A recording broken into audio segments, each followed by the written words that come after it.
You know the old saying, you never get a second chance to make a first impression?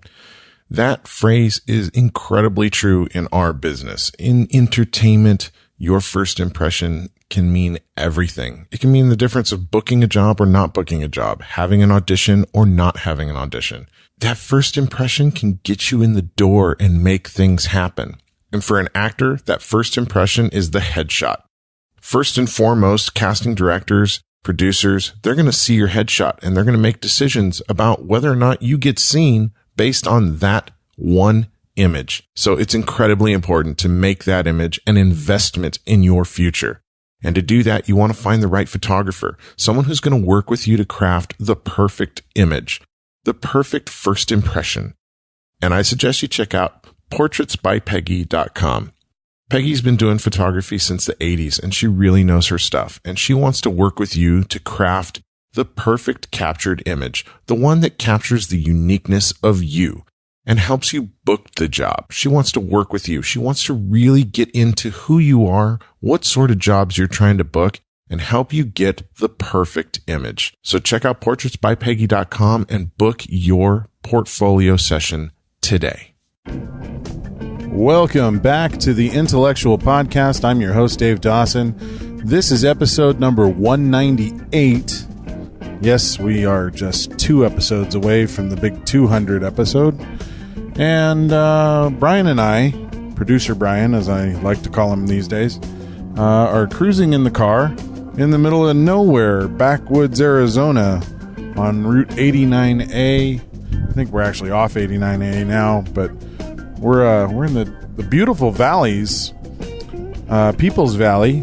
We were in Chino Valley recently, and we're making our way home after a weekend in Jerome, where we attended the Jerome Indie Film and Music Festival with Whitney Wegman and her husband John, and we had a great time there. We had 3 films screening at that festival this year, so congratulations to the casts and crew of Lefty, Discontinuance, and In Situ. All 3 films were received with pretty good praise from the audiences that viewed them, and we really enjoyed our time in Jerome. It's a very cool town, little ghost town up on the side of the hills near Sedona, and we did a moonlit cinema train. We got to see some movies on the train that was going through all the canyons back there right at sunset. It was gorgeous. Whitney did a wine tour and movie screening bit, and visited a home there on the side of the mountain. It's just a really interesting and cool festival. It's the second year that I've gone, and I would suggest that you check it out. All the filmmakers in San Diego. It's an easy enough drive. It's about 6 to 8 hours, depending on where you are in San Diego, to get to Jerome, Arizona for the festival. And I think you just have a really good time, so be sure to check it out. I believe the website is jeromefilmfestival.com. And they had just an excellent selection of films this year and last year. Very impressed with festival director Tony Ross's selection of films. And I know there are plenty more films out of San Diego that could easily get in to the Jerome Film Festival, because we're doing good work in town. While we were up here at the festival, in the first screening group of the fest, there was a series of music videos. It was a whole collection of 10 music videos that spanned the entirety of an EP from a New York City artist named Lindsay Katt. And Lindsay actually came all the way to Jerome from New York City to attend and support her film and view the rest of the movies that we had. And so she got to see Lefty, because that screened same time as her film The Avant-Gardener. And we kind of hit it off. She had a lot of just amazing energy. And her film, The Avant-Gardener, again, a collection of 10 beautifully crafted music videos around these songs that she's built into an EP. It was just incredible. It was so beautiful, and as the title would lend itself for you to understand, they're very avant-garde type of pieces. They're very artistic. They're very abstract in the presentation of time and thought, and it's a mixture of animation and live action and a blending of the two, and just hand-drawn art and claymation. I mean, pretty much anywhere your thoughts could possibly go, she went there with the music videos that she presented to everybody. And I immediately said to Whitney and Brian, we've got to get this girl on the podcast. So second day of the festival, she came over to our Airbnb, and producer Brian cooked breakfast while Whitney and Lindsay and I sat in the living room of our house and chatted for quite a long while, actually. It was a fantastic discussion, and we didn't want it to end. And Lindsay's boyfriend sat quietly alongside through the entire podcast. So we're going to present this to you now. It's Lindsay Katt of the film The Avant-Gardener, which will soon have an EP release as well as the film. And we talk about where you can look for more information and whatnot on Lindsay and The Avant-Gardener when you're done listening to this podcast. And again, make sure you check out the Jerome Film Festival. It's worth your time.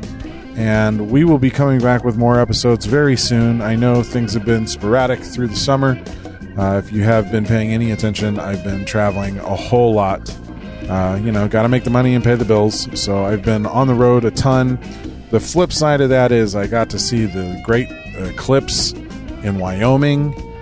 Mike Peterson joined me on that. We posted a bunch of photos and stuff for that on the Intellectual Entertainment Facebook page, so make sure you check that out. And if you haven't already, please subscribe to the podcast. It helps us with the ratings on iTunes. And if you haven't already done so, please drop us a review. Go to iTunes and just punch in a little friendly word about the podcast for us. It goes a long way to helping us get more exposure, both for us and for all of you who come on the show. So with that, we're going to get right into the podcast now. This is Lindsay Katt on the 198th episode of the Intellectual Podcast. Talk hard and enjoy the mindgasm. The Intellectual Podcast starts now. Each artist has their own unique basket of aggregated tools and strategies and things that they've learned through either trial and error or people's advice or context learning, things that are effective or ineffective for them in different models. And the dialogue I hear a lot in the community lately has been a lot about how do we all stop being in competition with one another and even stop subscribing to the idea that exists as a premise, just dispute the premise from the beginning, and then tool share and everybody open their basket and go okay, if we've been letting other people, specifically corporate monopolies, profit off of our skill forever, at what point do we organize ourselves internally to elevate each other so that we have access to that same level of financial payoff that they're already benefiting from, that we could all be benefiting from, to make that conversation about how do you monetize music less stressful? The whole working together thing. I'm sorry, I just started thinking about what's going on with us in San Diego and film, because our film commission died a few years back, and so the industry kind of left our town, and so all of us in San Diego are trying to figure out how to bring it back, how to grow it, how to do whatever. And things have gotten so factioned in town. You've got one group over here that thinks things should be this way, and another group over here that thinks things should be this way, and then this other entity that is trying to let's all play together and be nice, and everybody doesn't believe their altruism. There's trust issues. Maybe. There's lots and lots of trust issues in town, and we talk about it all the time. How do we overcome that? How do we support one another and elevate one another, and try and shine a beacon out for the rest of the world to see that we're open for business? Come play here. We can help you. Yeah. But if we're all fighting with one another in town, so doesn't work. As it relates to that previous conversation, what strategies have you guys implemented / tried in this problem-solving arena that you found both effective and horribly ineffective as it's related to trying to aggregate more of those people? Well, I personally, with my podcast, have been trying to just provide an avenue where we can all hear each other's stories in town, and not worry so much about what kind of film do you make, what kind of artist are you, but who are you as an artist, and why are you an interesting person that I would want to work with? And I've been trying to go that angle and try and expose the humanity of each person who's making film in our town, Right. and then encourage everybody to work together. So I've got this platform where I talk to so many people. I'm like, oh, you should be talking to so-and-so and working with them. And I've seen it happen. I've seen people connect because You've been a dot connector. Yeah, because of what I've been doing. And that's been really fun. And I myself was very isolated for a while. Yeah. And then because of the podcast and because of just kind of this new mentality I've had about approaching things, I've worked with other teams and other filmmakers that I wouldn't have worked with a couple years ago. Right. Well, I do think that isolation is one of the primary strategies that I went to initially as a child as a safety mechanism, right? Especially as it relates to fear around things and especially danger. And so I think it's actually something a lot of us do as our go-to, like we spend, from the artists that I've spoken with and had this like very vulnerable conversation with, like when we're kind of laying it all out, like a lot of their experiences have been that they actively were trying to hide for most of their life so that they could appear normal and blend into like the other community, the wider community, instead of investing sort of, well, here's the thing, you can't invest time in your community if you can't find one another, and you can't find one another if you can't see each other.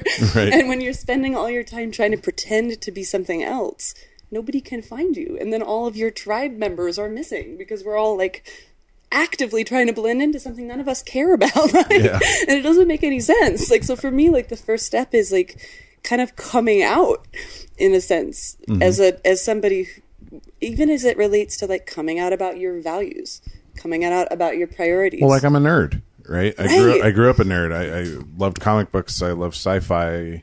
And finding those friends in high school and junior high were difficult. Yeah. But I watch my nephews now that all the graphic tees are like all the rage, and you can wear your fandom on your shirt and it's acceptable. Like they know who their friends are. It's like showing your stripes. You can go, oh, I can relate to you on this premise, and I can relate to you in this lane. Like I can see that you're weird like me in this particular way. Like in a way that like I used to aggressively try and my nephews are into like crazy niche nerd stuff. Like they're they're anime fans and stuff, and and they have their little tribe, and they all know each other because they found each other through wearing T-shirts that allowed them to recognize, oh, you're one of mine. At length, Sean explained to me he has this little game with these ghost animal things, and he has to go around and kind of Pokemon-ish. Yokai Watch. Yeah, that. Only ghost. Pokemon Ghost. If a Pokemon dies. So yeah, it's good. There's so many different specific niche things that kids can do nowadays. I think it's easier to find, a tribe. What about, for you growing up in, you said Montana? How did you find anybody? Did you, or what was your response? I didn't. My primary strategy was isolation and pretending like modeling. And also like, I'm a weird person. And like, it's really interesting because when you self-identify as a weird person, like B and I use the expression weirdo solidarity, which is like something that I feel a strong kinship with now with people who are weird like me as adults. Because a lot of us had very shared experiences growing up in that context where like we were with a bunch of people who didn't really get us, didn't really relate to us in the same way, and couldn't really find our people because we were so busy pretending to be things that we weren't, or trying to blend in a particular way so that people would like us and so that we could survive our childhoods. Well, and you were living in Montana, which by nature is vast open spaces, fewer people. Right. Well, and so for me, people who like their isolation. My weirdo solidarity is also specific to me. Like, I'm sure I can relate to other weirdos for like a number of reasons, but like, I have horrible dyslexia and dyscalculia. It's the reason that we were homeschooled. I was pulled out of public school because at the time they used the word retarded very liberally, but they told my parents that I was a special ed kid and like would never probably read and like all this other horrible stuff. And they kind of like went, yeah, like that doesn't sound right to us. Like, and then made decisions that changed the course of my whole life because it changed the way that I was able to engage with my own identity around those things. And like, I've only recently as an adult been able to look at these things in a way that I can now engage with other adults around them in a way that doesn't feel scary or threatening to me. But like, that's one level of already like it being off that people like, it's so interesting, like the things that people use as equalizers, speaking back to like the competition thing. So like one of the things I talk about, and I'm meandering a little bit, so bear with me, but is this idea that like people are ranking one another around stuff. So like if I self-identify as weird or come out to somebody as being severely dyslexic and dyscalculic, I learn a lot about that person based on how they react to me. Right. And often it's them trying to make me feel better about it because their perception of the story of the world is that those things demote me. Right. And that's not my interpretation of that story. So like they think they're doing me a favor by going, oh no, like you're totally, it's fine. And I'm like going, no, yeah, it is totally fine. But not because like I'm like you. It's totally fine because I'm different. And the thing is some of it is horribly embarrassing. Like I can't tell time on a face watch. I have to count. I can't do basic addition on my hands. To be like, I have to count out like that kind of stuff as an adult, like is hard because people, they put that judgment and ranking on you. I also feel like it's given me a unique perspective towards empathy in that it helps me remember that anytime we do that and write somebody off based on what we assume is like ability stuff or who somebody is or are, like that we are limiting our ability to see that person like clearly. We haven't held space for the truth of who that person is and what they can actually contribute to the world. Because I know that my brain anomalies allow me to do work that other people can't do. Yeah, I wonder, I mean, because music is so much math, there has to be something to the fact that even though you said that you had trouble, just with simple math, that your brain's like, oh, but this higher level musical math, psh. Well, it's really interesting, right? So dyscalculia is essentially a kind of numerical dyslexia. You hear the word dyslexic more.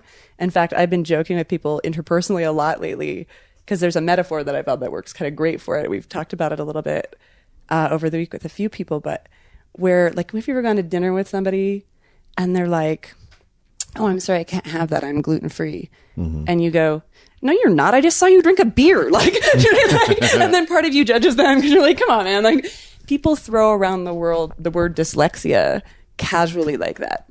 And they go, oh yeah, like I'm super dyslexic and blah, blah. But it's like different when you're having dinner with somebody and they're like, oh, I can't eat that. I have celiac. Yeah. Right? Like, and so the hard part for me is getting people to take it seriously and believe that it's real. Right. Like that I can't do it. And it's interesting because again, like people will see that. So like I was fired from piano lessons. Like my piano teacher told my mother maybe she'd be more interested in sports. Because I couldn't do it. So it's not like, oh, this higher, like I can't do that. Actually, my saving grace is that I found early the things that I failed at in a way that I could not, like that were limiting for me, was any activity that only had one direct route. So for example, I'm a terrible baker. Like I can't bake because you need exact measurements to do that. There's no creative way to fake it. There's no circuitous route to right. a cake. And so for me, like the way that my brain works and the way that I can learn is that like anything where I can take whatever route that I can get there, I can usually get there. It will just look very different than other people. So like the reason I'm a self-taught musician is because I can't do that kind of math. And it's all creative flow only. Like I am only listening to intuition. So I play completely by ear. I don't read music. I did teach myself how to physically deduce notation. So I can actually notate. But it's based on me doing like the kidhood thing of like every good boy does fine. Like they teach you, we do like guitar lessons. So there's this level. And like, so for many years, I think I was pressured to feel shame around this, to pretend that I was something that I wasn't. And now I have found more power in the vulnerability of being open and disclosive about it, where especially as it relates to like how we rank each other. Because the thing is that like, especially when people make comments, like when they say things like, oh, like, that's really dumb. Great, simple. I say it all the time. Oh, that's really stupid. Oh, what an idiot. Like all of those things apply to me. I have ability limitations. Mm-hmm. My brain can't do certain things that your brain can do. Like, so when we say those comments collectively as a group, we're making fun of me. And when I make that a personal thing and I have a personal conversation with people who care about me, they start to notice it because like we don't think about it until they're right there.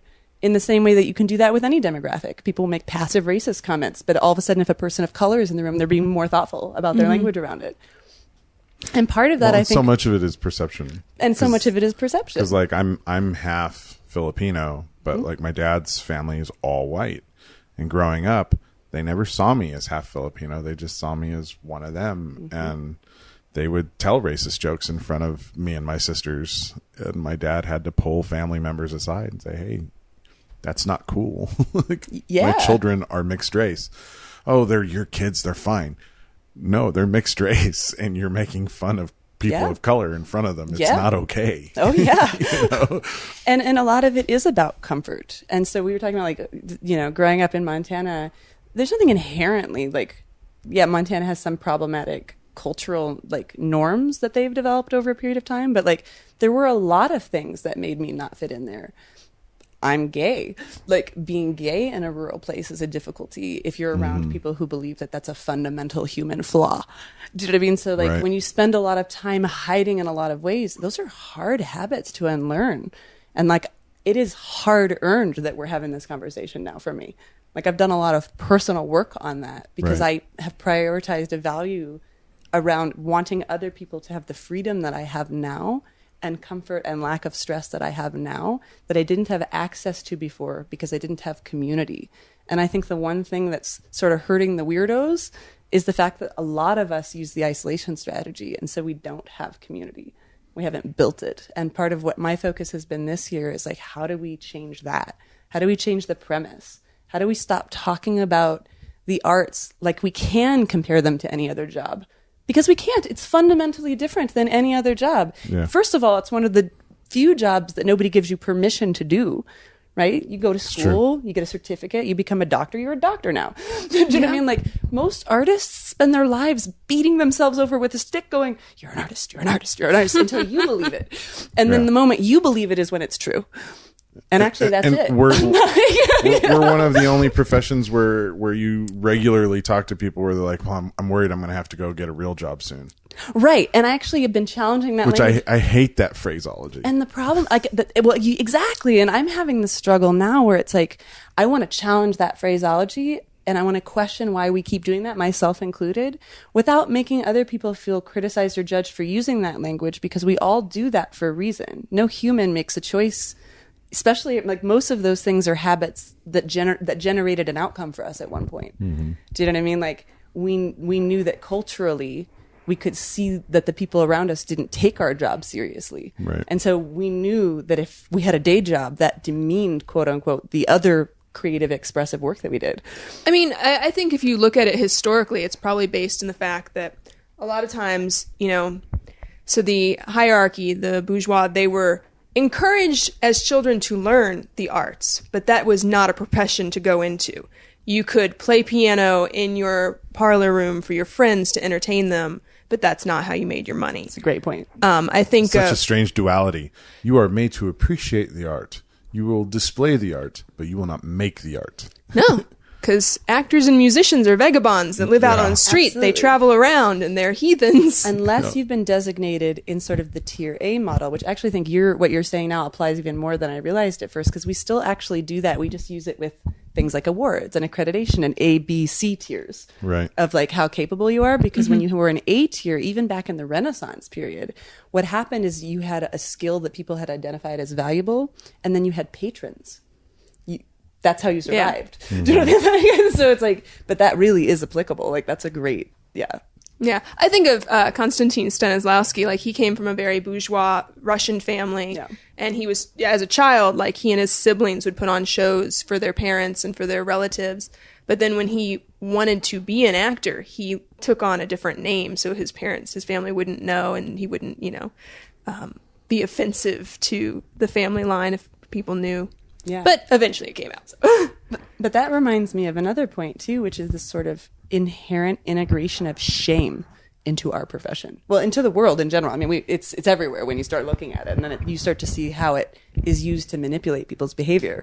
But I think this concept of shaming and shame culture is so much more, like, important than any of us have identified yet. And I'm hearing in the zeitgeist, like, people talking about it now and speaking about it more and more and more. And I feel like there's a lot of room within the art community to understand, like, how that's being used and how we're even passively participating in structures, right, that are actually actively hurting us and the work that we're doing and our coworkers and other people who are engaging in creative expression, either for money or for pleasure or for healing or for, because there's so many reasons why a person might want to engage in creative expression, and it doesn't really matter. And we're still ranking the reasons. Like and I'm not saying that personally I value that, but I can recognize that as a culture, if I'm in a group of people, if I'm making a lot of money doing the arts, I'm going to be received differently in terms of how I'm taken seriously than if I'm just doing it as a creative expression because it's good for my mental health. Mm-hmm. Yeah. And they're both they're not in competition with one another, and we act like they are. And we've got this debate all the time because in San Diego, because of the collapse of our film industry, we've got some projects that are paid, some projects that you're doing because you just want to be doing projects, and there's no pay. Sometimes there's not even craft services, and there's a raging debate all the time amongst the people in our community about whether or not you should do projects strictly for the sake of doing a project because it devalues what we do if you work for free. I heard somebody respond to that recently with "Stop shooting all over my art." Which I love. It's not mine. I would love to plagiarize it as my own, but I thought it was great because I was just it's another way of trying to categorize where and how something is valuable, right? In a way that can't be done because we're all so different. So what's valuable to us is also different. Yeah. So to inherently look at something and say, well, that's inherently valuable, can't be true fundamentally because it could be valuable to you and not valuable to me at all. Well, and I know that I've found projects that were unpaid, but it was valuable because I really liked the character, and it's that's a stretch for me. This is something that I can grow from. Yes. So It's an artistic exercise for you that has value to you that's beyond the monetary gain of anything. Right. And that's been something I've struggled with for the last 3 or 4 years because I walked away from I was the COO of an app development company and making, 6 figures a year. And I was I was miserable. Miserable doing that job. Yeah. I was making more money than I'd made my entire life, but I was miserable. And my family did an intervention and said, we don't care what kind of money you're making, whatever you've got to do, go back to making your art. Be a filmmaker again, please. Please go back to being a filmmaker because you're so much happier there, and that's more important. It's amazing to us. that you had that support that rallied around lovely. you. Producer Ryan and my sister Teresa and my mom at the time, they all were very clear about it. They're Initially, I thought you were saying the opposite, actually, and I'm oh, that's so great. Yeah, no, they're whatever you got to do to get back to it, go back to it. And they gave me the freedom to jump back into making movies, and I'm acting now, and I'm doing the podcast. I'm not just directing anymore. I'm embracing all aspects of what I want to be creatively. Right. Am I getting paid for it all? Yes, I am. Right. In that my heart is really full in a way that it wasn't for years and years and years. Exactly. And that means more to me than any paycheck I get. Yep. I want to get enough of a paycheck to keep a roof over my head and get whatever I need to keep making the art. And that's all that's important to me. Yeah, it's funny. I had this life slogan for a while, and it's funny because my partner also has a similar / exactly the same slogan, which is now we use together, which is always choose both. So, what do you want to be when you grow up? Always choose both. We are comprehensive, complete people. Why do we keep trying to make ourselves one-dimensional for the sake of marketing? Because when I was growing up, all the quote-unquote advice that I got from professionals in my industry said, you need to pick one thing and only stick with it because otherwise people won't take you seriously. And they were 100% wrong. And if I had listened to them, I would never have made the film that I just made. I would never have had the career that I had. Mm-hmm. And I see so many people still fighting with this lie because so many people have told them that it's true.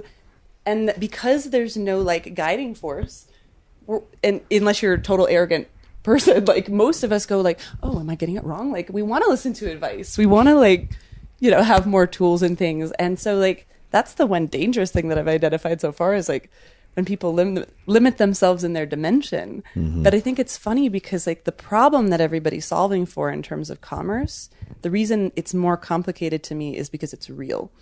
Our market is being devalued. That is an actual practical problem that we're all facing.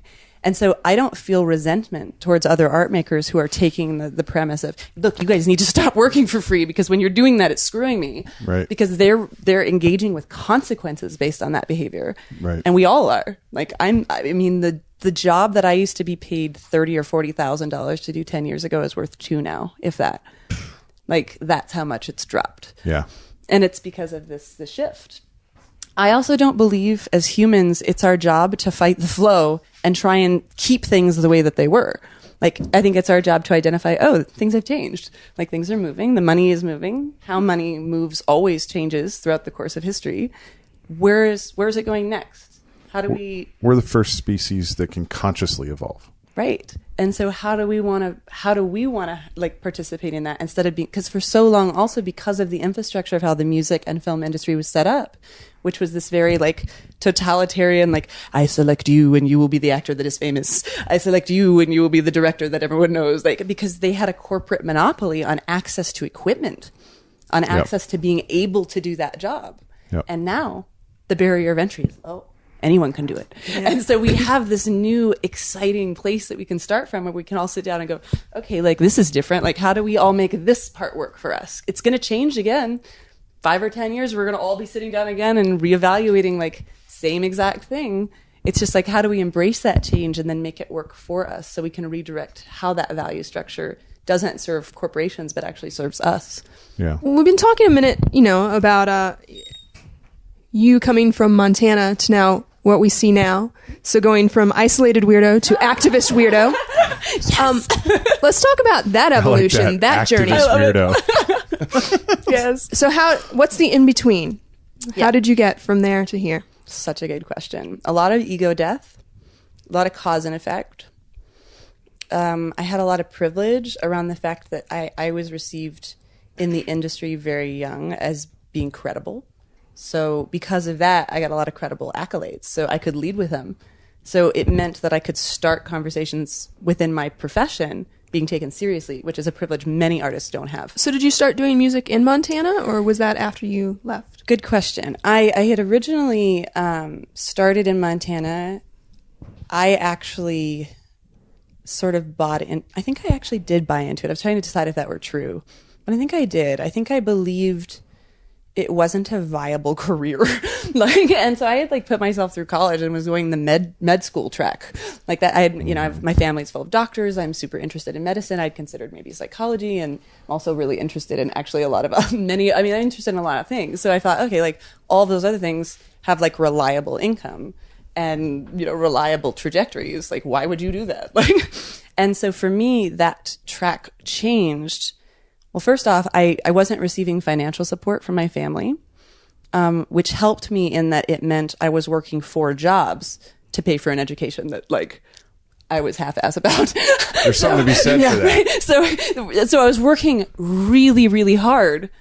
And I had a moment, actually, there was a few that led up to the actual decision, but one of them was you are working really, really hard for something you only kind of want. If you're going to work this hard at something, shouldn't it be for something you give a shit about, and really want to do? So that helped because there was very little risk. I was already doing the hard work. So there's that. And then my grandfather passed away, and I'm very, very close to my grandmother, Betty. And I lived with her for a few months and spontaneously decided to video her entire biography.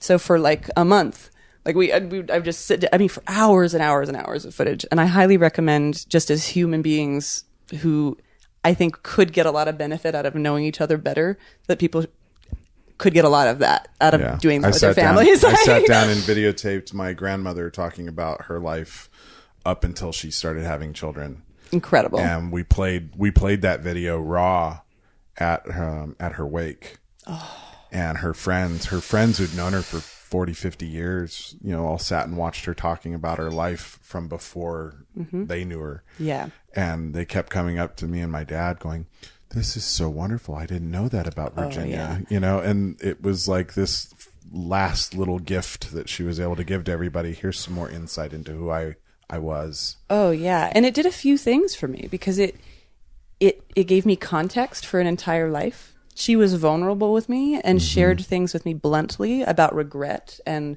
choices and things that you do differently, things she wanted to do that she hadn't done yet.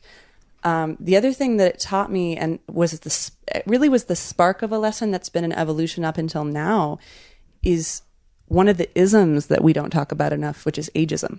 Yep. And how dehumanized elderly people are and youth are. and how we don't actually functionally view them as people. We actually infantilize them a lot. Elderly people and children who are both competent, comprehensive, contributing, interesting human beings. And we're all doing this at our own detriment, against our own self-interests, because if we don't die soon, we're all going to get very old. So it doesn't even make sense that we do that. And so that was like when having that engagement with her also sparked that. So right around that time, I took a look at my life and I went, what's the worst thing that can happen if you take a shot on something and fail at it? You come back and you're still doing this. Like that was it. Like the risk seemed so low. I just embodied the cliche, like packed my suitcase in a dream, like moved to New York City. Didn't know anybody, didn't even really know anything about New York City, honestly. Like hadn't even really been exposed to media enough to have had like the Annie Hall moment.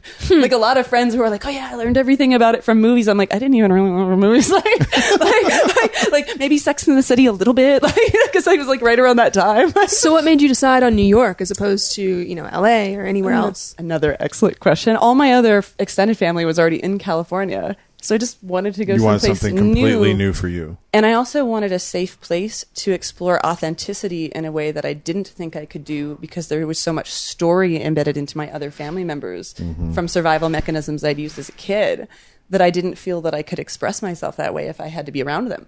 Yeah. And it's not because I didn't love them. I mean, I love them tremendously, but that accountability to that old story that wasn't true felt too present for me to be able to be in proximity around. You could recreate yourself somewhere else. Well, it's less about recreate and more about just like finally disclose, right? Like finally just go, yeah, actually, like this is it. Yeah, because when you're around your family and they've been around you for your upbringing in the 20 years or so that you've been around, right? They have their notion of who you are, and Right. they inform you of it constantly, Right. just in the way they interact with you. Absolutely. And it's hard for you to kind of discover who you are on your own if you're around your family all the time. Certainly can I had be. to It run was off a to challenge Texas for me. 3 Yeah. years. You Well, know, I ran to the one state that nobody in my family like would ever go to.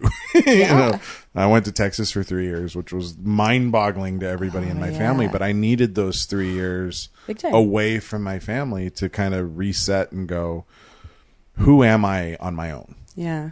Big time. Well, and that's the question that when people are having existential woes, like the first thing I say to them as a friend is, okay, so when you're alone in your room at night and there's nothing to prove to anyone and there's nothing to win or lose, who are you?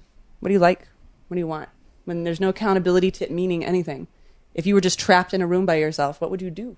How would you spend your time? If there was no like winning or losing at it, what would that look like? And then how do you take that information about yourself once you know it to be true and apply it to your life in a way that changes it and allows you to have access to those things that actually bring you joy and actually make you happy and are the way that you want to spend your time instead of sort of arbitrarily participating in a culture that's been set up for us to plug right into, which I think a lot of us do by default. Yeah. Hi, B. How's breakfast coming?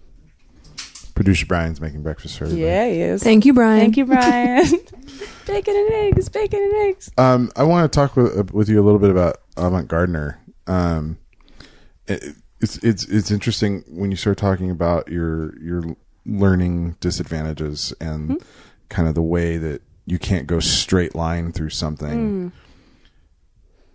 If it's that structured, it's hard for you to follow. Yeah. Avant-Gardener's a beautiful representation of that. Thank you. I think, because it's such a free flow, wherever the mind takes you next, kind of journey through the character that you created through the film. Right. What was the process of coming to that? I know when in the Q&A yesterday, you talked about how initially you were making, I think, music for a Macy's ad. Yeah, I think we were working. And then yeah, you're just kind of like, I want to do this other thing pitch, instead, which of course is like not a straight line of thought. No. Can you just tell us a little bit about that whole process of going from concept to actually making it? To reality? Yeah. Well, and how do you take something, because I have a hard time with the avant-garde stuff when I try to shoot it. Right. How do you take it from concept to like actually something you when make? you do something that's avant-garde, do you also typically produce esoteric work? Is it also esoteric or is it only avant-garde? I don't know, because I shy away from even approaching it because That it's makes hard sense. for me to move towards. Absolutely. Well, I mean, as a person who's not neurotypical and has a lot of, like, I have a brain anomaly. That's why, like, and a lot of people do. And I think that's important to say, right? Yeah. And I think a lot of people do on spectrum at scale.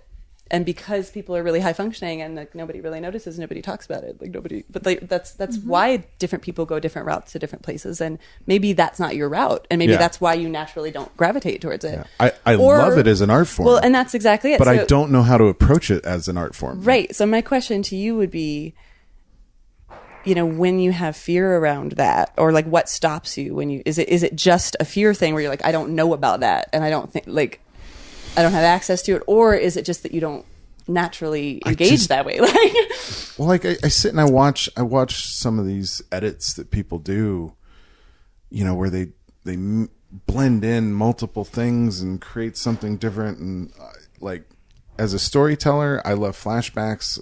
I use them all the time in my films. But even with the flashbacks, there's still kind of a linear train of thought. Right. In the way I tell a story, you know, beginning, middle, and end, and it's still very structured, even if I'm bouncing through time. Sure.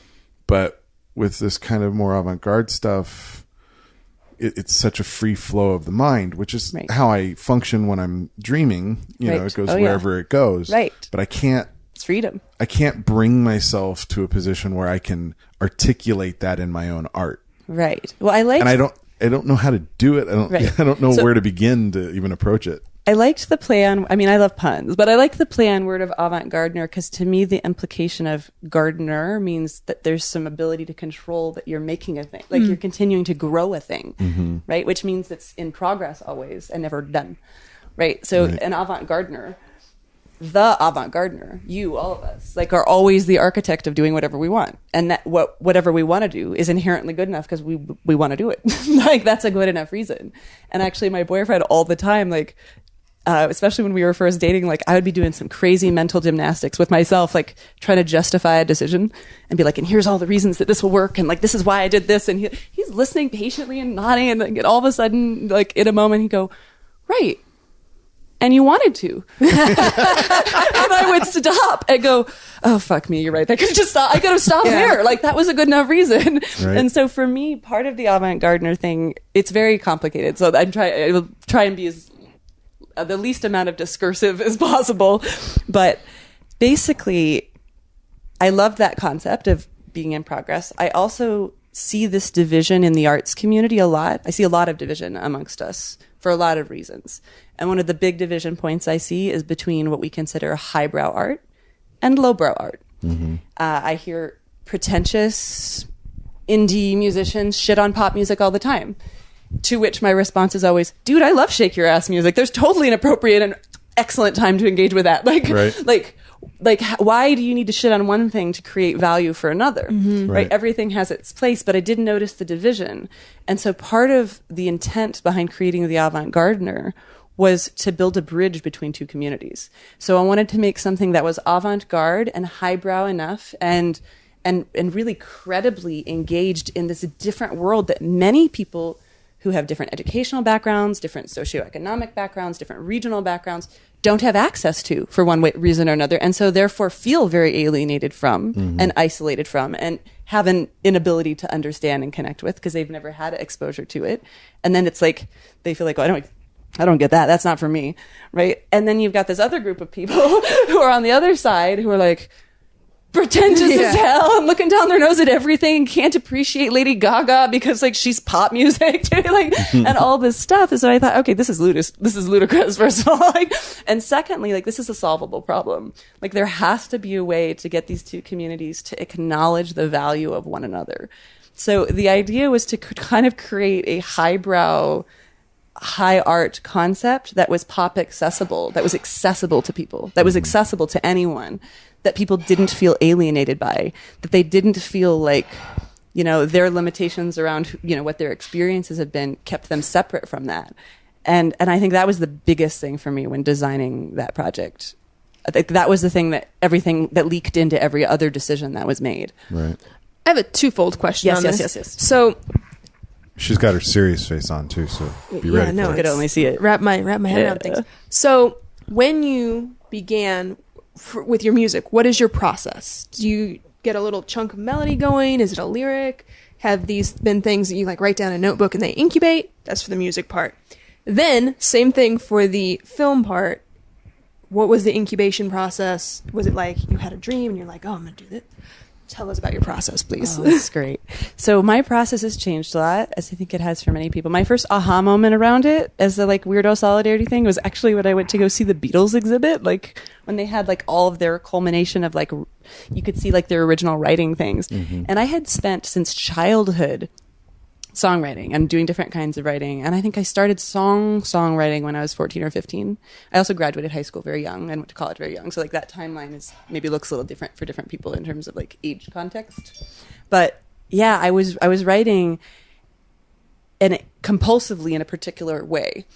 And when I went to this exhibit and I saw the exact same strategies and like nobody told me to do that. Like it was just how I did it. And I looked at it and was like, oh my God, like that's how I write. Do you know what I mean? Like, so some of it I think is just inherent. I think it's just, you know, your brain starts to problem solve in a particular way.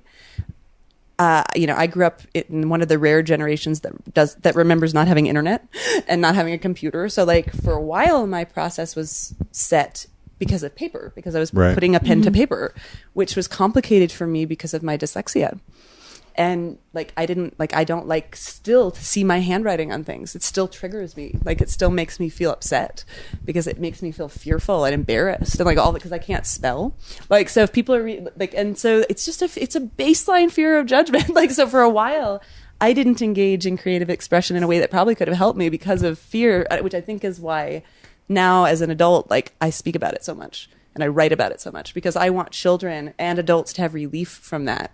There's enough necessary suffering in the world as a byproduct of being alive to facilitate generating useless suffering for no reason. Yeah. Like, so that was my like start where I was like, okay, like there are functions to this. So at some point after technology changed, I stopped writing on paper that way. And to answer your question more specifically, as it relates to like, did you get a melody? Did you do it?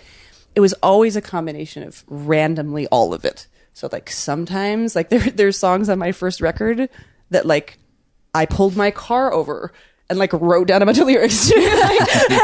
and there were times where I'll be like, you know, putzing around on the piano and accidentally gone, oh, I like that. And then written an entire song around it. Like, so, and sometimes like it'll be one phrase. Like I remember there was like, I recall exactly which song it is at this moment, but there was like one line that didn't end up in a song for years that I was like, it's gonna be in a song. Like, and I just kind of like kicked around in there for years until I found like the right place for it to live. Like, and sometimes that's what will happen. Like it'll be a little nugget and it'll sit back there.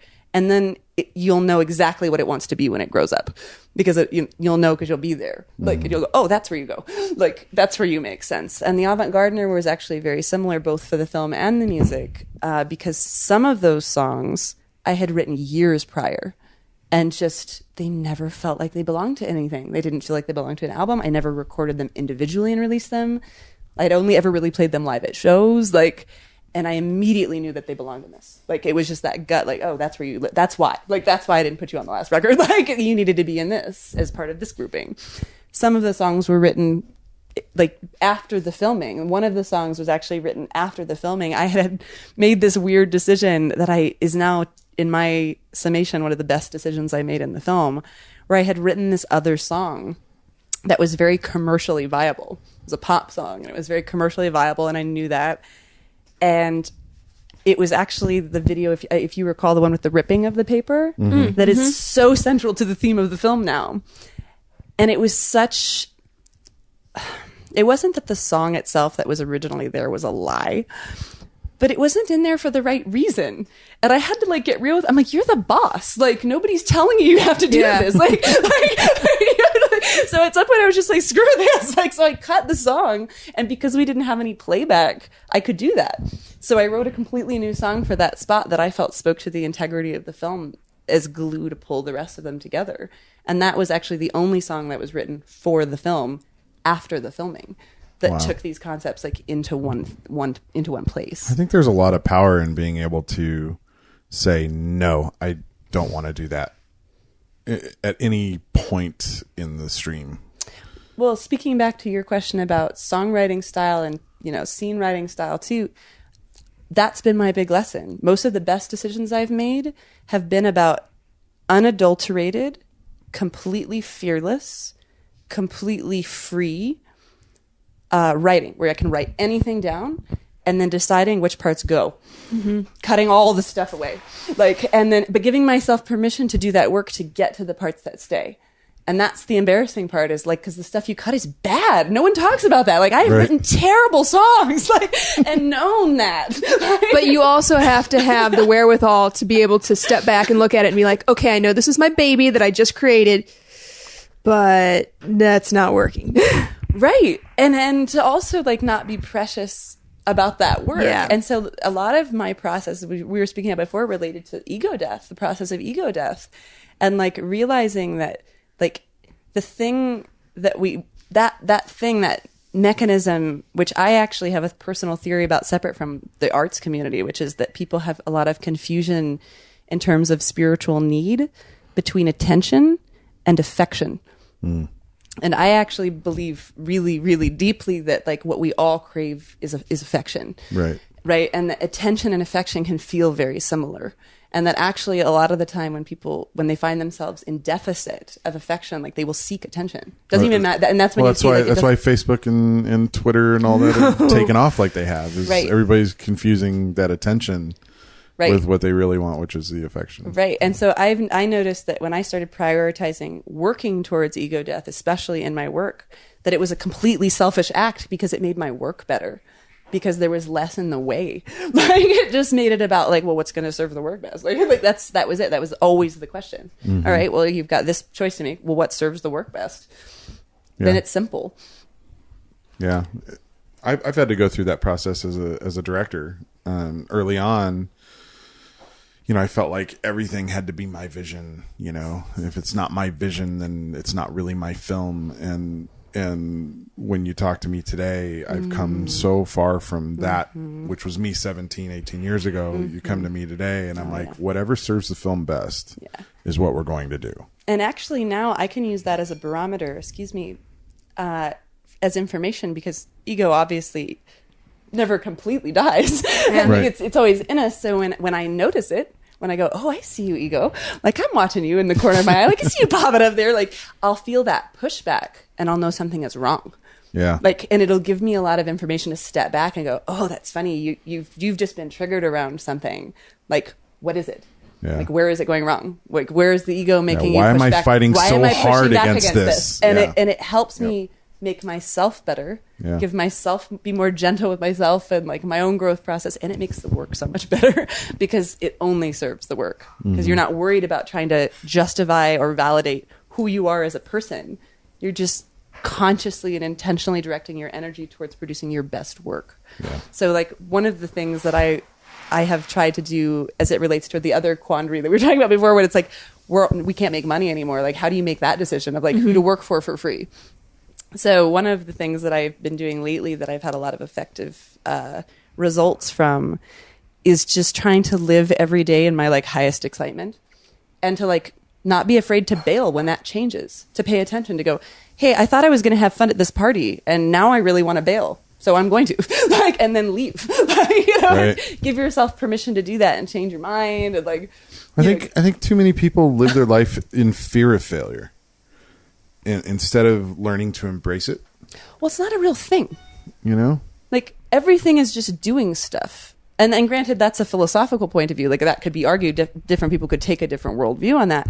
But the reason that I don't struggle with that anymore is because I don't believe in it. Right. It's the same reason that people can't shame me a bit about being gay anymore. Shame only exists if you believe in it, if you agree. When somebody says, to somebody who is horribly overweight, you fat slob, that hurts, and it's super offensive, and it's mean-spirited, and it's done to do damage, and that person feels it in a particular way because they're being shamed. Mm-hmm. If you say that to somebody who is, a thinner person who is more in line with today's beauty standards, if somebody's like, oh, you fat slob, they might have a passive reaction to that, but it's not going to hurt them in the same way because they know that it's not quote-unquote true. There's no pushback against it. So there's this element of having that's another way you can calibrate how reality is sitting. It's whether or not there's pushback against things. And that's been an interesting thing for me to think about and explore this year. Yeah. So the music scene in New York, how like in San Diego, the music scene is pretty active and pretty vibrant, but New York is like always next level. How do you find yourself when you're performing there? Do you enjoy performing live in front of audiences there, or do you prefer to be like in the recording studio working with musicians and kind of tooling your way through sounds? Right. Like what is that process for you? Do you prefer experimenting in front of a crowd or working in a studio with? Again, I feel like we've opened so many threads now that connected. I keep trying to trace our way back to all of them because they're all so related. Because first of all, I dispute the premise. I think that New York City isn't the next level. I think that we are always people doing stuff in a place, and that actually the climate of that place is completely irrelevant. I don't feel any more special performing in New York than I feel performing around anyone else, because inherently by saying that, I'm saying that it is less than to perform for this community or another community, and that those people somehow appreciate my work less. When if you've got a group of 30 people in any place, that's a group of 30 people. Like, so I just fundamentally dispute the premise of that. Like, but in terms of how I like to engage with audience and crowd, like, I like to work in the people. It's a challenge because I struggle from severe anxiety and social anxiety and horrifying stage fright. And so like, that's problematic for me, and also been such a good exercise in making myself uncomfortable enough to get in there and do it anyway and understand the benefit of challenging yourself to do things that are uncomfortable. Some of my favorite projects have actually been in the New York City subway system. Oh. Like, I have done busk projects and busk installation projects in the New York City subway system, including, musical Well, I think projects. when I said New York's next level, I think what I mean by that more than like it's a better place. It's just a place with more opportunities. Because like we don't have subways in San Diego. Like there is no. That makes perfect There sense. is no subway Yeah, installation. you're right. There's no weird. Absolutely. And I apologize, by the way, if that came off as criticizing. I just wanted to make sure that that was articulated. There's far less opportunity for that kind of different level of interaction with As an it audience. relates to working in the people, I agree with you. I think the only thing that makes that different is the internet, because that's the great equalizer, right? So we all actually do have access to this mass because of the internet, but we don't have access to working in the people in the same way. That's 100% true. And also the laws are different in different places. Like it is illegal in some cities to busk in subway structures. It is completely legal to busk in certain areas of the infrastructure of the subway in New York. So, there really are practical limitations to a lot of that. Yeah. But yeah, the ones that, and again, speaking back to this idea of winning or losing at art, I know so many artists who think it's weird that I'll do installation projects in the subway, that actually view that kind of work as beneath them. Literally. Well, which is also something that I find incredibly funny, because it is actually great money. It is really great money. On a good day, I can make more than $40 an hour. Wow. Do you know what I mean? Like that's what people make at a day job. Do you know what I mean? Like, so it's I think it's really funny because I see artists not engaging in this free access space where they have in a place where they have all this opportunity because of ego. Same with the audience, though. There was a lovely experiment. There was the violinist. Yes. You saw this. The one, Yeah. Like symphony orchestra violinist, amazing. Pay $500 to go see him play, and he was busking in the subway. And the observation that he made was a lot of people wouldn't stop and listen. And there's this great video of this little 4-year-old girl just sort of watching him Enamored with him. transfixed. Yeah. She doesn't want to leave. Her mom's trying to get her on the bus. And it's like, the kid gets it. Okay. By the way, the kids always get it. Kids are amazing equalizers, because children have an ability to be in the world and in the moment in a way that we've all been trained not to be. Yeah. And so they're paying attention and engaged in a different way, because like generations before this kind of shit show of a culture that we ended up with, where most of our focus is over here, like what's going to happen over here, they're right here. They're like, what's happening right now? And like one of my favorite actually engagements busking was, I was doing this project right after the election. And it was called I Feel You. And the synopsis of the project was that it was a socio-political commentary on empathy and the role that it plays bridging two torn political divides. And what I did was part of it was a joke on myself, meaning like I needed a little humor in it, which is why this element was included. So I had built a ballot box with a mannequin arm coming out of it. And on the mannequin arm, because I have traditionally politically leaned more left, I tried to genuinely put myself in the position of people who are very hard on the right and empathize with them and think of how they might be feeling right now after, this victory or, after years of having basically all of us on the liberal side go, yeah, we don't care what you think. And you guys are all idiots and uneducated, and then we expected them to care about us after treating them that way for years. Yeah. So like that was my takeaway from like the consequences of the election is, oh shit, we messed up. We stopped listening to each other. And how can we feel so entitled to having this demographic care about us when we have so explicitly told them that we don't care about or value them? It's a very, very interesting perspective because I used to be far right and I've moved more to the left. But as I've moved left, I've remembered how I felt when, the left didn't listen to anything I had to say. Right. And as a filmmaker, yeah. When I started out as a filmmaker, I was a registered Republican at the time. And it was very, very difficult. And I didn't want to engage in any sort of discussions with people on set because it was just attack. And none of my viewpoints had any validity. Yeah. And I want I've moved away from a lot of those viewpoints. So I don't necessarily agree with them anymore, but I understand the place that they came from. Right. I understand the place that they come from for the people that feel that way today. Yes. And I still try to remember, yes. for them, their viewpoint is very valid. Oh, and yes. to just dismiss it out of hand is not going to win any arguments with anybody. You have to be able to and I want to put a pin in that because it. I'd like to circle back around to that later also, because I feel like there's a lot of really important stuff that sort of relates to that as it relates to these other things. But just so that we finish this thread and don't get too lost. So the mannequin arm had all these empathy words on it, and it was coming out of a ballot box that was grabbing me in the pussy. Then that was my Trump joke on myself. I'm like, I need a little comedy in this to make it work. So the rest of the project looked like this, and I have photos of it that I could share with you if your audience wants to see them. But basically, I committed to statuing for 4 hours a day for a week in the subway. I was wearing a white leotard situation with long white opera gloves that covered almost all my skin. And then I had my face wrapped in a white cheesecloth. There was music as part of the installation. I believe is it Gem? The band Gem has a song called They. I encourage you to look up. It's a beautiful, incredible piece. And it, I think, added a lot of emotional value to the work.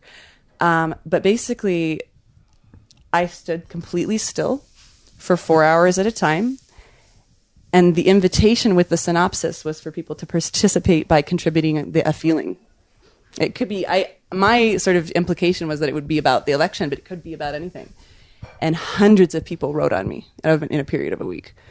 All kinds of things. And it was one of the most tremendous experiences as an artist that I've ever encountered, because it was also, first of all, it was very weird to experience in terms of being silent and holding still for that long. Also, after a while, you realize that because you're dehumanized in a very particular way, people objectively start to see you as the art. So they'll talk about you right in front of you like you're not there. And you can hear them. And so that's interesting. And so the reason I brought up this project was because one of my favorite days working on this project was this moment where this family walked onto the subway, and I had so much empathy for this poor mother, because she was like, "You've ever seen parents?" I should say all parents, because they're just exhausted. They just have this level of fatigue of being a parent that is just so it's a 24/7 job. 24/7 job, right?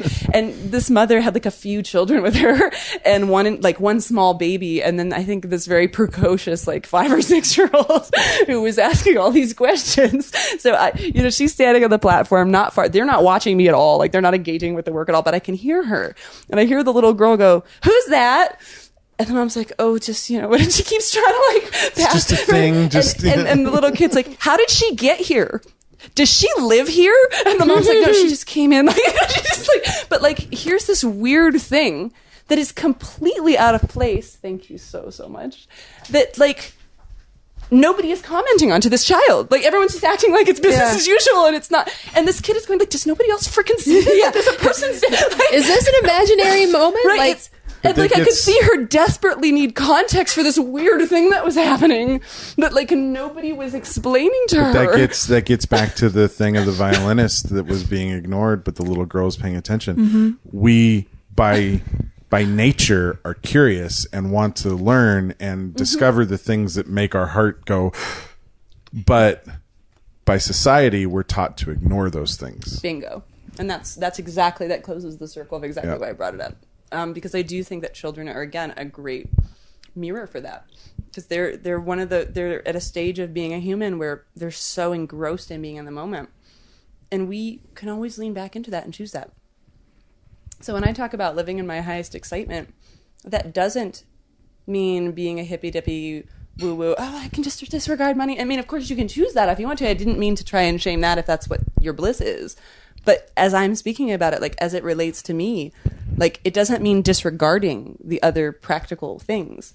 It's just that I've found that all that other magic that leads to the solutions of the practical things, I end up creating opportunities around that I couldn't have known about if I hadn't just been living in my highest bliss and doing things because I felt like it.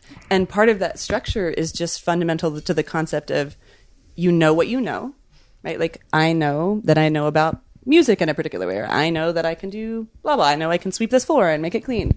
Then there's the things you don't know. I know I don't know rocket science. I know I don't, right? So you've got that. And then there's the place where I think all of the magic lives, which is the things that you don't know.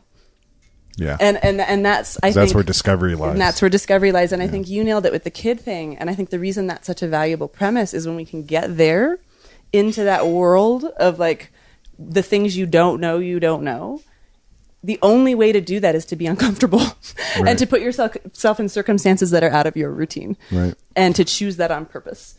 And some people passively get it. I mean, and sometimes that's their loop in as they accidentally stumble into that model and they go, oh, hey, that was great. And then they start repeating it on purpose. Yeah.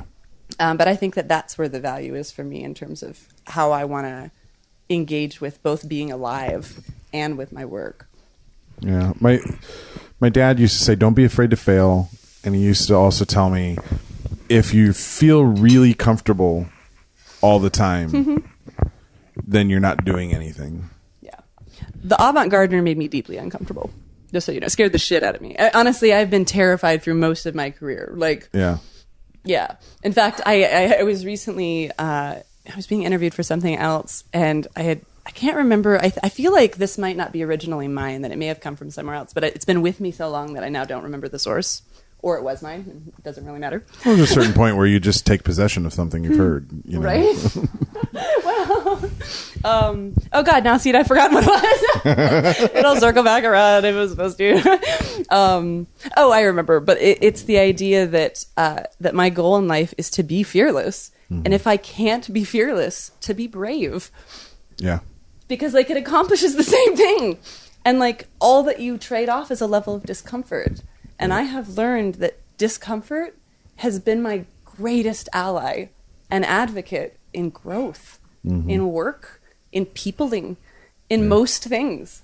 And actually gotten me to the point where now I actually feel like I do have access to true peace and do have access to like when I'm working without fear, but very uncomfortable. And so what will often happen is I'll start terrified. I'll go in hard anyway. And then the terror will go away and I'll just get uncomfortable. And then eventually you'll get used to whatever you're doing. And then even the discomfort often goes away. Yeah. And then you have a comprehensive understanding of like this thing that you didn't know about before, which is why it's not scary anymore. Yeah. I find that all of the best experiences of my life, every single one of the best experiences of my life started from a moment of abject terror, followed by a kind of subdued level of fear and acceptance of the fact that I'm going to be afraid. And then to hell with it, I'm going to do this anyway. Yeah. And every one of the best experiences of my life have followed that trajectory. And so I hear my dad's voice in my head. If you're too comfortable, you're not doing anything. If you're not doing anything, you're not accomplishing anything. You're not moving yourself forward. Yeah. Actually, I remember David Bowie saying something about that once in an interview, saying that his highest level of work was always when he felt like, what did he say? It was something, I don't want to misquote him, but I think it was like he used, I think, a pool as a metaphor. And he said, right to the point where your feet can't touch. He's like, go a little further than that, and then you're almost there. Like that level of discomfort. Where it's like, it's just not safe enough to know that you could really, thank you, be in trouble. Yeah. and like, that's where the sacred magic lies. Like, and I have found that to be true as it applies to me. Yeah. Like, I have done my best work in that space. And so I continue to work in that space because that has the most effective outcome that I've found so far. Cool. I have some questions about another uncomfortable side of art. Yeah. The business side. Yeah. How have you found patrons? What was your process? I'm sure there's lots of artists who listen to this podcast that would love to know how you've funded your endeavors. It's a great question. All over the place, and it's always been different. My experience with monetizing art in a 10-year period is that every 3 to 4 years it changes. So, like, when I first started, the avenues that I chose to make money were very different. And at some point, and if you let me know how literal and how much detail you want around some of those things, but because they really have looked different, and it is a long conversation. So, but I mean, it's shifted from everything to doing, like, me realizing, like, corporate monopolies have budgets. They have the money. Like, so that's where the money is right now. Right. Do you know what I mean? Like, so for a while, that's why I focused on commercial work. TV and movies, actual commercials. I actually recently just did the last Ann Taylor Loft commercial also. Like, but that kind of stuff, like, that's where the money was. And now, not How do you get into that? How did you find that? I lied. It's a great question. I'm so glad that you asked. I was at a business dinner once with 2 strangers who didn't give a shit about me, and I didn't know. One of which is now a dear friend of mine who I care just so much about, who I will remain nameless for the sake of this story, just for anonymity's sake. And they didn't know me from Adam, and I was some young chick who they didn't know from Adam, and, like, I could tell that I was being disregarded. I could tell that, like, they didn't give a shit about who I was or why I was there, and, like, it pissed me off a little bit. and so I was like, so one of them asked me, so what do you do? Like, in kind of like a rude, passive aggressive way. And I was like, I write songs for TV and film. and I said it knowing that that's what they did. Mm-hmm. And that it's something that I had both the capacity for and competency around. Meaning, like, I knew I could do that job. I just never had the opportunity to do it yet. Right. And the reason I didn't feel like a liar and still don't and would do it again today is what I've been now referring to as the Patti Smith phenomenon. This is a new concept I've been thinking and speaking with people about more and more, which is this idea of things being fundamentally one way, right? Like, and then being people, and then it being a timeline issue. So, for example, you can do it with anyone, but I have been using Patti Smith because she's an interesting art character. For most of her life, nobody gave a shit about her. Like, she was just a starving, struggling person, and she was always Patti Smith. That's a timeline issue. Same with David. You can pick anyone that you've celebrated their art around. There was a period of time where no one gave a fuck about them, right, and didn't take their art seriously and didn't believe in their capacity or capability. And that didn't mean they didn't always inherently or fundamentally have it. It was just a timeline issue. And so if you're self-aware, if you are honest about what your capabilities are and what your capacity is, or even are willing to risk and fail at things to find out, like, you can apply that logic to this and go, well, this is a timeline issue, actually. Yeah. This isn't about true or false. This is just a timeline issue. I just haven't done that yet. Like, yeah. Do you know what I mean? Like, so that's how I felt as I lied to them right through my teeth. And a few months later, the one of them who saw me a little more called me, I think, for a Barnes & Noble commercial or something, and was like, do you want to come and write and sing on the spot? And the thing that I thought was the funniest about it was I had to tell them no, because I was visiting my sister who was living on a commune at the time, and there was no cell reception. And I was like, I would love to do that. And no, I can't. But if you have another one, please call me, thinking I blown it, because, like, that was my one shot, which of course there never is one. Yeah. And so then, a few months later, they called me again for a different thing. I said yes. This time, they said jump. I said how high. Mm-hmm. I delivered them a piece. And we won our first bid. Like, it was the first spot I wrote on. Like, and then from that moment on, they called me for work. Right. And I wasn't a liar in the same way that people lie on their first resume. Yeah. Do you know what I mean? Like, where you're like, so it's sort of about, I think, self-evaluation of both who you are, what you're capable of, and what you want. Right. All of which I think are equal. I think you can want something and be less capable at it and still be able to find your own route to it. I think you could be super capable around something, and that can be your route to doing the thing you want. But I think there's a lot of avenues and access there.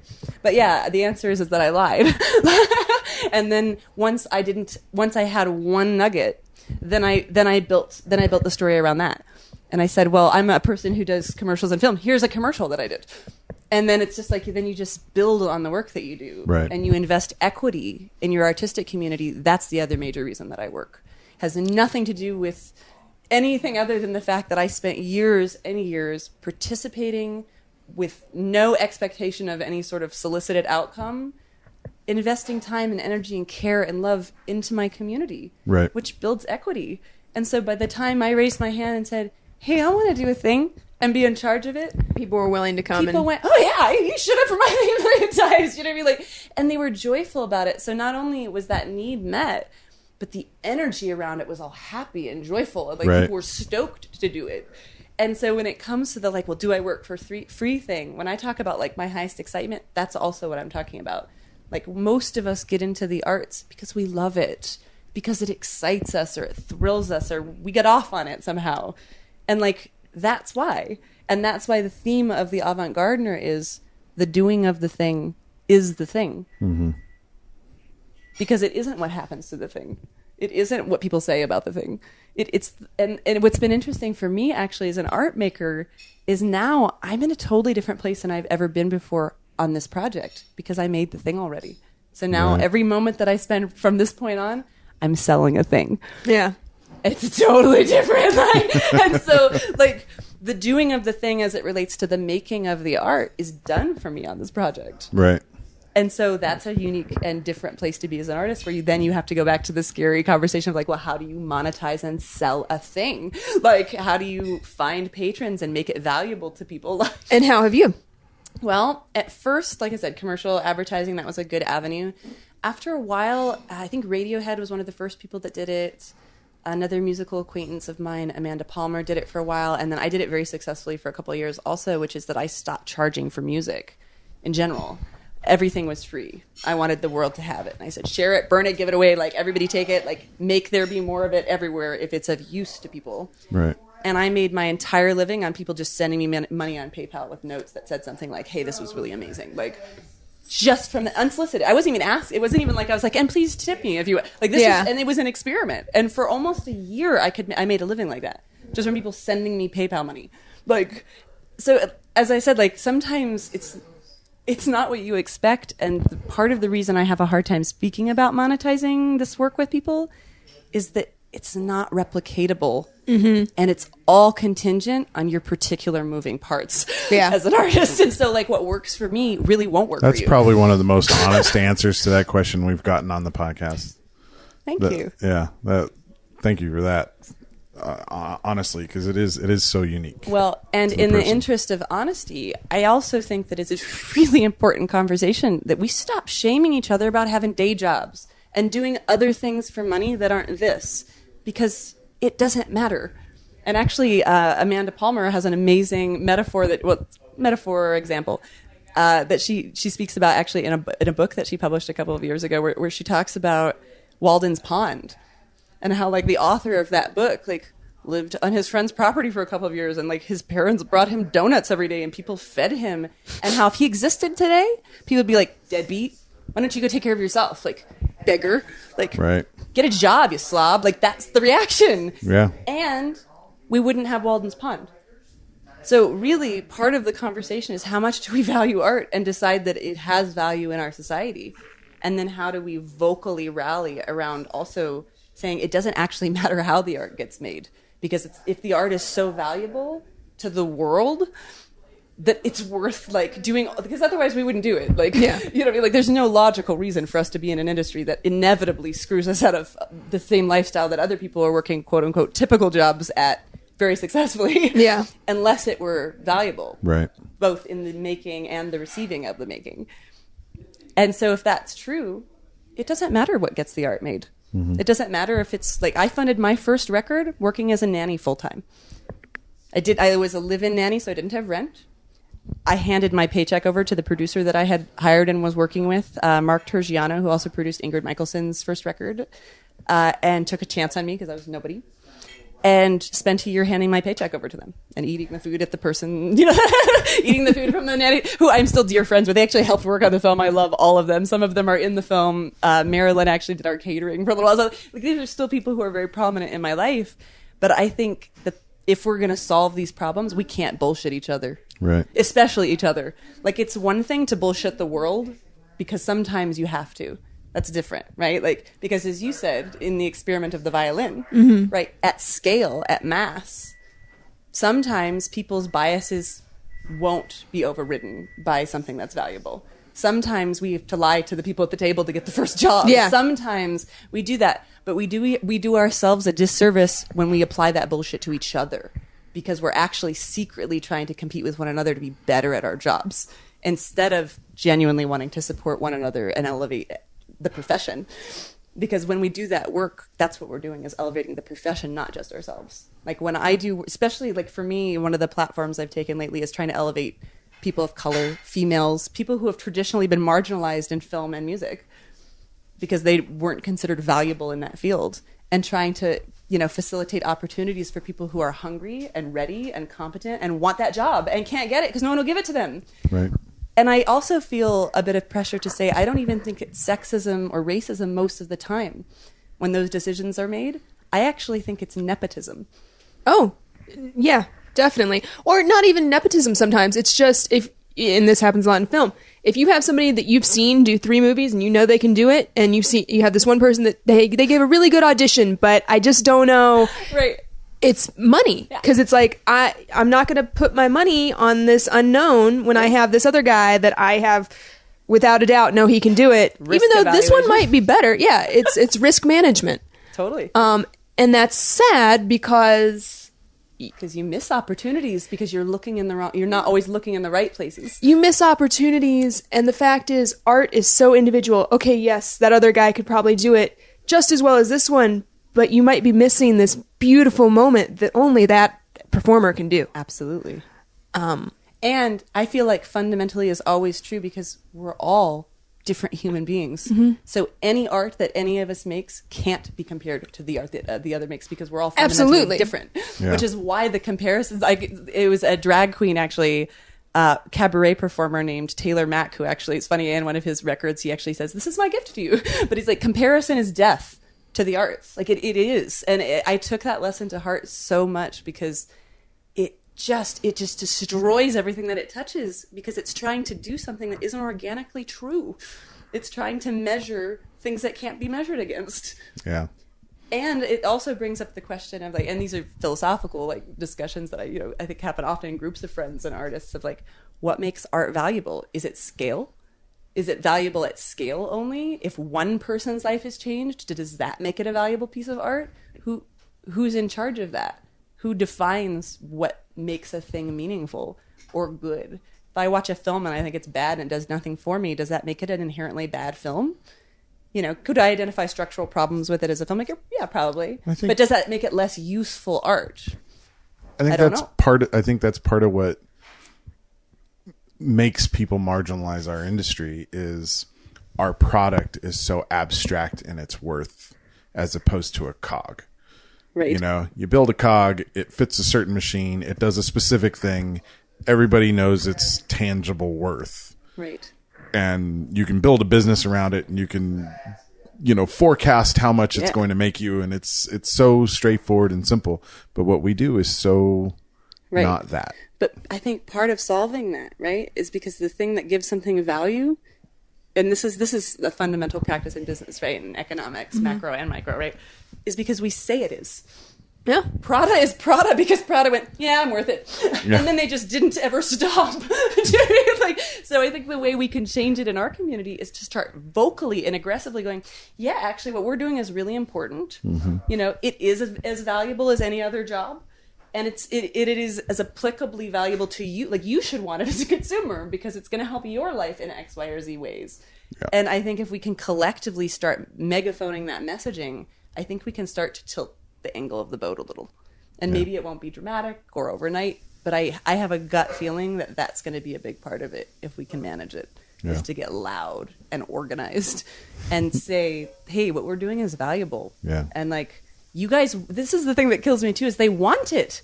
People want art and music in their lives. They just don't want to pay for it anymore. Yeah. They feel entitled to getting it for free because at some point the narrative was, oh, this should be free. Yeah. There's got to be a balance somewhere in the middle. Well, I feel like there's a lot of ways you could approach that as a conversation. And I don't actually know that there's a quote unquote right or wrong way to feel about that. But what I'll say is this: you have to eat and have experiences and live somewhere to make art. Yeah. And sometimes you'll spend years dot collecting in the world, looking like you're doing nothing but like partying on the beach with your friends. And it'll look like, oh, I got a sweet gig. But really, like, you're collecting information about the world that later you're going to sew together into a project and make a thing that ideally would be of use to people. Yeah. So, like, my whole focus as an artist lately has been like, what can I make that's of use? Yeah. Right? Like, and how can I create a product that's of use to people? Because I think it's Steve Martin that said, you know, if you want to be successful, be indisputably good. So, like, anytime I get lost around the finances and I find myself in a situation where there's nothing I can do about it, I focus back on the work. How do I make the work better? How do I make the work more useful? How do I identify the things that, you know, people aren't talking about that need to be integrated into the conversation again? Right. And then I go there. Now, that doesn't solve the problem, but it does allow my energy to continue to move in a direction that doesn't hurt the work. Because otherwise, we tread water. Focusing on this problem, we don't improve the work, and we don't solve the problem a lot of the time. So, you know, and one of the best things that I've found as the shift happens between, okay, this was working and now it's not, is by talking to people and asking them what's working for them right now. Yeah. Saying, hey, what's working for you right now? Yeah. Like, my project... This podcast has been wildly helpful for my development as a filmmaker. Oh, I have no doubt. I can't wait to start listening to it. I'm so excited. But yeah, like, I feel like it's important to say that the Avant-Gardener was privately funded. Like, and that it's one of those things that, like, I feel an enormous amount of privilege and responsibility around, because I never actually thought I'd have that shot, because I've never been a person of means. And so, like, the only reason I have a career is because I've made myself vulnerable and said, hey, I think I'm competent and I want to do a thing. Who will help me? And that's hard. It's really hard. And it feels bad. And it feels like it pushes back against that ego thing of like, well, I should be able to do it myself. But we can't, because it's not working. So the only thing we can do is raise our hand and say, help. We need help. Who can help us? And then let the people who can help us go, hey, I can help you. And we can't do that if we're all pretending to be successful on our own and all pretending that everything is fine. Right. We have to be open to being vulnerable. Absolutely. Yeah. And so it's interesting because when you were talking about how, like, the avant-garde, or like, and I'm going to give you the whole truth because it's a funner version. So I'm smoking pot and writing this song and like working on this ad and like on the phone with my production partner, who is incredibly talented musician, Berkeley grad, like brainy as hell, like very good at what he does. Also an excellent producer. And his name is Yachav. And I had been trying to get him into advertising with me by sneaking him onto projects. So like I get an ad call and then I just make him my co-writer because I wanted him to have a win. Do you know what I mean? Because like he was like, I want to get into ads. I'm like, great, I'll piggyback you and me. Then eventually you'll be taken seriously on your own. Like that's a way we can help each other, right, by validating each other. And it's a similar strategy I've seen for feminist issues in office spaces. And it's actually a similar strategy around, I found this strategy by asking other women, hey, what's working for you? Right? And it was the problem of like when you're in an office and you're with females and you're a female who makes a suggestion or has a sentiment about something, and then like 2 or 3 minutes later, a male in the group will rephrase what you've just said, almost exactly the same, and then everyone will go, oh, that's a great idea. And they started solving for it by all the women at the table going, you know that idea that Carol had when Carol had that idea, when Carol was talking about that thing? Like, they're solving for it by watching each other. Yeah. And we can do the same thing. Like, we can elevate each other and leverage the success we've had by helping leverage our success towards someone else. And so the byproduct of having lived that way is that when I had this idea, I had this creative person who I had built a 10-year relationship with, who I love dearly, who is a very talented musician. I had this concept for this art beast that I wanted to go create, and I knew that I didn't want to do it alone because I had self-written and produced with this person, Mark. my first record and had a lot of success with that record, and it wasn't as fun because I did it all myself. And then when you win and you're alone, it's just not as fun. Yeah. So I knew that It's nice to share. I knew I wanted it to be collaborative, so I threw it out there, and I was like, dude, like, this is what I want to do. What do you think? And he's like, a man of fewer words, and he's just like, that's a good idea. I was like, thank you. Like, do you want to do it? He's like, yeah. and I said, okay. I said, but this is going to be a commitment. And he went, okay. I said, that means anytime anyone asks us from this point on, what are you doing and working on? The answer is, I'm making a movie. And we had no credible evidence to support that other than the fact that we had decided to do it. And Right. I made it very clear to him that I didn't want us to say, we're going to make a movie. Like, that the language around it is, we are making a movie. Because the difference of language doesn't relate to ego, it relates to access. Because when you're doing something, then people want to participate and be involved. So, Right. you're making a film. Do you need anything? Oh, God, we need a million things. I need all the things. I know nothing about this field. And so being in that position opened us up to having people go, oh, here's this and here's this. And, you know, his family contributed a substantial amount of the financing to this film that made it possible. And a lot of that had to do with just, again, like living in your highest bliss of like just doing things that you want to do with people that you love. Right. And then helping them because you want to see them be successful and thrive. Because that hopefully is what we all want, is to be successful and thrive, Right. and see other artists who we respect and love be successful and thrive. And just in the act of doing that, passively, I received half of the funding for this film. That's amazing. It's awesome. Yeah. So, you know, I mean, I think those are the things, and you talk about like truth telling, that's why it's critical that we tell the truth to one another, Yeah. and that we don't bullshit each other, because otherwise we miss the whole point, which is that it isn't easy and it doesn't always apply. Like, that model can't apply to everyone because you don't know what you don't know, and everybody's ecosystem is different. Right. And all the access they have is different, which is also why when we come together, we all double our access and our ecosystem and our stuff, but we can't do it if we don't all just say, hey, do you guys want to like collaborate and share? Like, if we're isolating ourselves and going like, my bubbles, like, we cut ourselves off Yeah. from everything. Yeah. And we think we're doing ourselves a favor, and we have the exact opposite outcome because we're like hoarding our success instead of sharing it. Yep. I just find it funny. We're small when we're alone. Yeah. And that's But my we're a soapbox, large and I'm sticking to it. organism when we're together. Yep. Thank you so much for sharing your soapbox. Yeah. Lindsay, it's been wonderful chatting with you. But like, breakfast is sitting on the table and getting cold. Yeah. And we've been at it for almost an hour and a half. We sure have. Which is a bit long for our episodes. Where can people who are just discovering you through this podcast learn more about you, find your music, find information about your film? Thank you for asking. Where do we that. put them? I've talked a lot in this interview about like core competencies of mine and things that I can do and like all this stuff. One of the things that I'm terrible at is self-promotion. And I think many of us share that as a problem. Like, I'm great at selling other people's stuff. Like, but Yeah. myself in particular and the work that I do is difficult for me. So even my website right now is not up.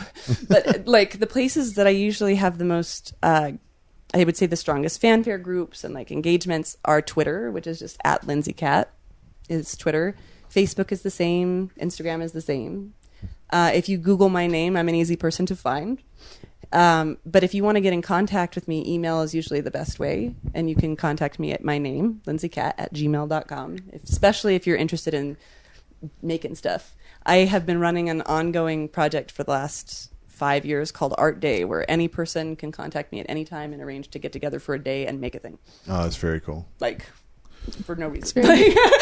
So, like, please do that, because that's something that I get a lot of joy one of out my one of my absolute dearest friends in life is currently living in Brooklyn, and she's studying acting, Incredible. and whatnot. And I want to try and hook you guys up, because I think you guys it would would just be like have a incredible. I ball would love together. that. Yeah. What about where can people go to listen to your music? Most of the music is available on all media. So Apple Music, Spotify, most of my records are available there.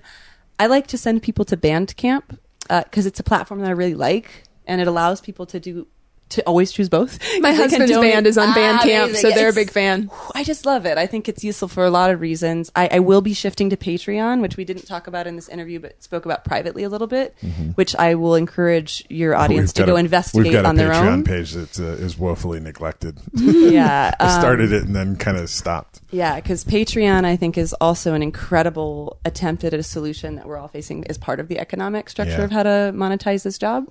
So I encourage people to independently go there and just see what's going on there, because there's some incredible things happening at Patreon.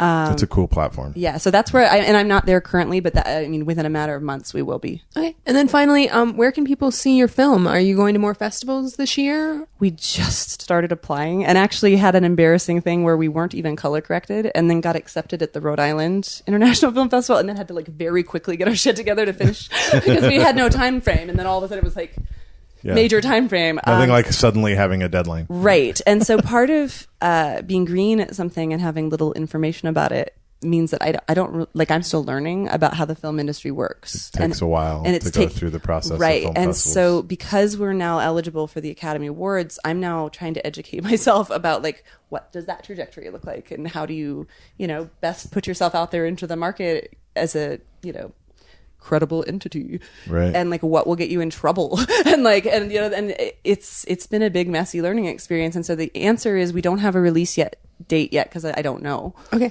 And you do have a website for the film, though, right? We do. I believe it's Avant Gardner Film. Yeah, I think that's right.